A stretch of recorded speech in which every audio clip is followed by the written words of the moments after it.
Саламатсыңдар ма? Бүгін 148-ші сабақты өтеміз. Бірінші тапсырма. Төмендегі есептерді шығару үшін мыналардың қайсысын қолданамыз? А тапсырмасы. Аулаға ұзындығы 9 метр және ені 7 метр болатын алаң салынды, оның ауданын тап дейді. Ауданды есептейтін формула S тең А көбейтілген Б, яғни ұзындығы мен енінің көбейтіндісі. S тең 9-ды 7-ге көбейтеміз, 63. Ә тапсырмасында бір орындық бояуға 320 грамм бояу кетеді. Ал дәл осындай 3 орындыққа қанша грамм бояу кетеді? Есепті шешу үшін 3-ті 320-ға көбейтеміз, 960 грамм. Б тапсырмасында бір банканың массасы 180 грамм.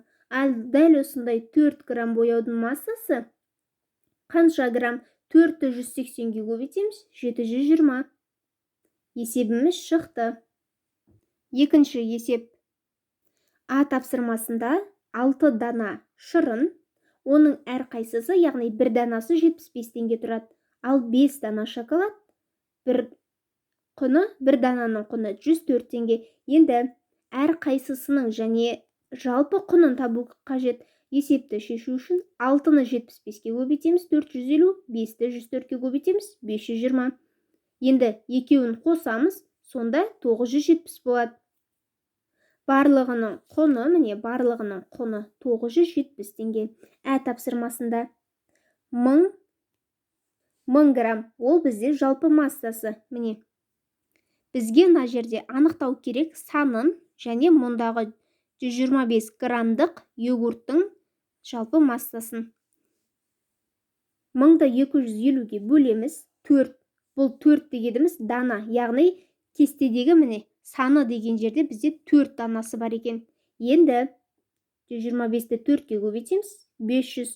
Сонда есептің жауабы саны 4-ке тең, ал 4 йогурттың массасы 500 грамм. Есеп шықты. Үшінші тапсырма. Ауладағы теннис ойнайтын үстелдің ауданы 192 метр квадрат, оның ені 8 метр болса, ұзындығы қанша дейді?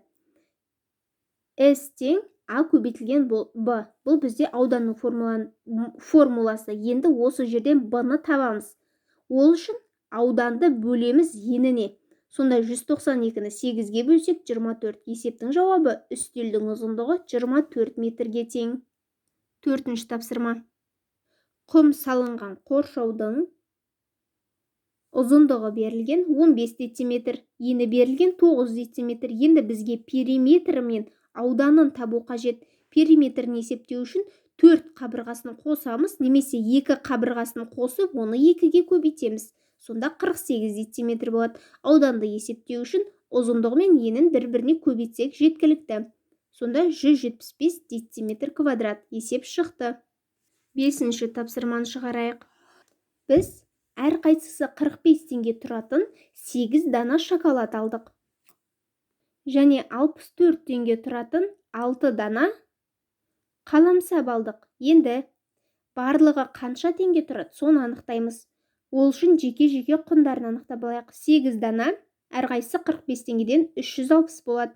6 дананы 64-ке көбейтеміз, 384 болады. Енді барлығының құнын анықтау үшін 360-қа 384-ті қосамыз, сонда 744. Есебіміз шықты. Алтыншы тапсырманы шығарайық. Шығарып болған соң, мұндағы төменде берілген сұраққа жауап береміз және ә тапсырмасын шығарамыз. Бірінші, санаттың белтемірге қанша рет тартынғаны көрсетілген. Бірінші рет 12, екінші рет 11, үшінші рет 18 рет тартылды. Сонда барлығы 41 рет тартылды. Асқар болса, 3 ретте де 46 рет тартылды. Қайрат 47 рет тартылды. Енді бізде сұрап тұр. Балалардың қайсысы белтемірге көп тартылды? Мұндағы жауаптарына қарап отырып біз айтамыз. Белтемірге көп тартылған ол бізде міне 47 ғой. Қайрат. Екінші сұрақ. Басқа балалардың одан қаншалықты кем тартылды? Асқар мына Қайраттан 1, ал Санат Қайраттан 6-ға кем тартылды. Есебіміз шықты.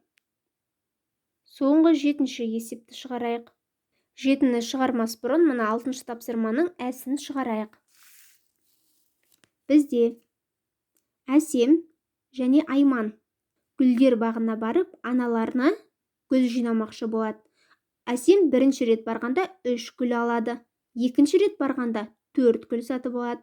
Үшінші рет барғанда 2 гүл алады. Айман болса бірінші 5 рет, одан кейін 6, соңында бір ғана гүлді ұнатып, соны сатып алады. Енді біз Әсемнің жинаған гүлдерінің санын табамыз. Ол үшін барлығын қосамыз. 3-ке 4-ті, оған 2-ні, сонда 9 болады. Айман жинаған гүлі 12. Жауабына қарап отырып, біз Айман көп гүл терді, иә? Өйткені Әсем 9 болса, Айман 12. Ал Әсем Айманнан 3 гүлге кем гүл терді. Немесе Айман Әсемнен қарағанда 3 гүл артық терді деп айтсақ та болады. Дәл осыған ұқсас сендер кез келген есеп құрастырсаңдар болады. 7-ші тапсырма. Бірінші альбомда 26 фотосурет бар, ал екінші альбомда 32. Енді бізден сұрап тұр. Мына екінші альбомнан біріншіге бірнеше фотосуреттерді ауыстырады. Сол кезде екі альбомда да фотоның саны тең болады. Оны шығару үшін мына 32-ліктен бір фотоны аламыз, мұнда алып барамыз. Сонда 27, мына аяқта 31 қалады.